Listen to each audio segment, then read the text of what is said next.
Nikupe dondoo hapa za kimsingi kabisa ili uweze kuelewa kitu kimoja cha msingi kwenye maisha yako. Unajua kuna mambo ambayo kwenye ulimwengu huu, moja ya kitu ambacho kinatesa watu wengi, hata na manabii wengi wamewashika watu kwa sababu ni kitu kimoja.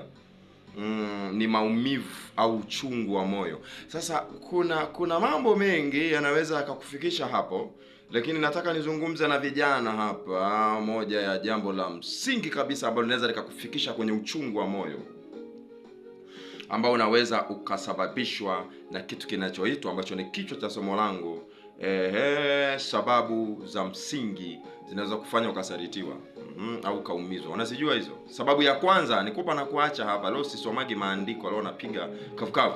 Sababu ya kwanza inaweza kufanya ukasalitiwa ni kulazimisha chaguo. Na hii nazungumzia kwa vijana. Yaani unaliangalia kabisa libinti, unaona kabisa yani hamuendani, yani hana sifa, afanani na wewe. Yani kuna kodi unazo yeye hana. Unataka ulazimishe kuingia kwenye hiyo nyumba. Lazima ikushinde tu. Lazima utoke huku. Utatafuta zimamoto, na kuna zimamoto unaozima nyumba, lakini hakuna zimamoto unaozima mahusiano, yale maumivu, ili moto usikuteketeze.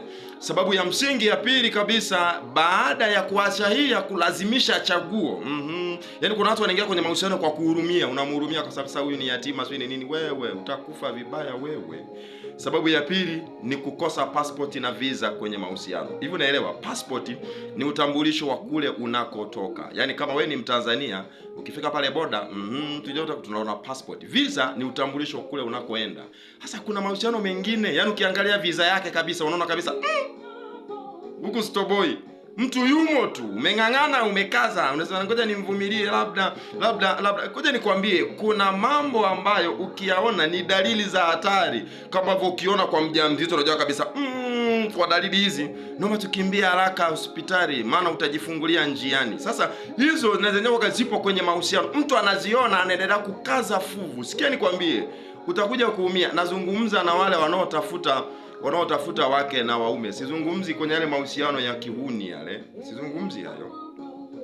Na wala sizungumzi kwenye mahusiano leo kwenye ndoa. Sasa kama uko kwenye ndoa umeshaliwa kichwa, tulia hivyo hivyo. Endelea kujipepea.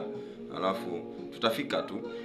Sababu ya mwisho ambayo inaweza ikafanya ukasalitiwa au kukutana na uchungu wa moyo unaozalishwa kwenye mahusiano. Sikia, ni kumpa thamani mwenzio ambayo hajakupa. Yaani kwenye mahusiano kuna wale, hii sasa ni ya wanawake, hii ya mabinti. Yaani kuna vibinti kisha kutana na kijana hivi, kashaambia kama mimi nakuoa, kanampa thamani ambayo yeye mwenyewe hajakapa. Yaani wewe unamuona mfalme, wewe binti, wakati kijana anakuona house